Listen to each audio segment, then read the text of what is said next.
গত 22 তারিখ সন্ধ্যার পর ভিকটিম মসজিদ থেকে নামাজ পড়ে বের হয়েছিল। এই সময় অপহরণকারী তার ভিকটিমকে জানায় যে তার বাবা গুরুতর আহত অবস্থায় হাসপাতালে ভর্তি। তার বাবাকে দেখাতে নিয়ে যাবে বলে সে ভাদুঘর থেকে ঢাকায় নিয়ে যায়। ঢাকায় নিয়ে যাত্রাবাড়ি, ডেমরা, সিদ্ধিরগঞ্জ সহ বিভিন্ন এলাকায় তার ঘোরাফেরা করায়। আমরা গত 4 দিনের টানা অভিযানের এক পর্যায়ে সিদ্ধিরগঞ্জ থানা পুলিশের সহায়তায় নারায়ণগঞ্জ জেলার সিদ্ধিরগঞ্জ থানাধীন চিটাগাং রোড সিমরাইল এলাকা থেকে ভিকটিমকে উদ্ধার করি এবং আসামিকে গ্রেফতার করি। আসামি প্রাথমিক জিজ্ঞাসাবাদে মূলত সে মোটা অঙ্কের টাকা পাওয়ার আশায় ভিকটিমকে অপহরণ করেছে বলে জানায়।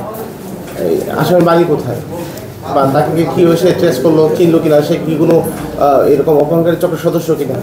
এই আসামির বাড়ি নবীনগর, আমাদের নবীনগর থানাধীন নোয়াপাড়া এলাকায়, নোয়াগাঁও এলাকায়। তবে এই ভিকটিম এবং তার পরিবারকে এই অপহরণকারী পূর্ব থেকেই চিনত। তাদের সাথে হয়তো কোনো পূর্ব বিরোধ আছে কিনা এটা এখনও তদন্তাধীন আছে। তবে তারা এই পরিবারকে ভালোভাবেই চিনত, জেনে শুনেই সে এই ভিকটিমকে অপহরণ করে। আমরা তো জানতে পেরেছি যে এখানে ভিকটিম ইমোর মাধ্যমে একটা টাকা পয়সা র্যানসাম চাচ্ছিল। সেক্ষেত্রে আপনারা আসলে কীভাবে তাকে ডিটেক্ট করলেন? ভিতরে গল্পটা দিতে পারেন।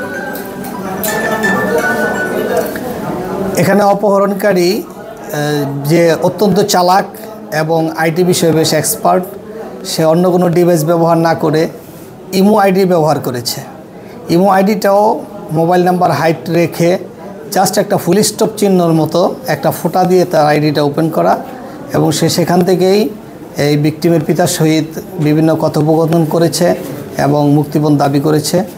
এখানে আরও একটা সে অপশন দিয়ে রেখেছে যে তার ফোন থেকে ভিকটিমের পিতাকে শুধু কল করতে পারবে। ভিকটিমের পিতা তাকে কল করলে সেখানে সে আর কল যাওয়ার মতো অপশন রাখেনি, শুধুমাত্র সে তার প্রয়োজন মোতাবেক ভিকটিমের পিতাকে কল দিত। আমরা এই তথ্য প্রযুক্তির অনেক সহায়তায় সিআইডির হেডকোয়ার্টারের সাইবার ইউনিটেরও সহযোগিতা নিয়েছি, র্যাবের ইন্টেলিজেন্স টিমের সহযোগিতা নিয়েছি। সর্বশেষ আমরা সম্মিলিত প্রচেষ্টায় ভিকটিমকে সম্পূর্ণ অক্ষত অবস্থায় উদ্ধার করতে পেরেছি। ধন্যবাদ।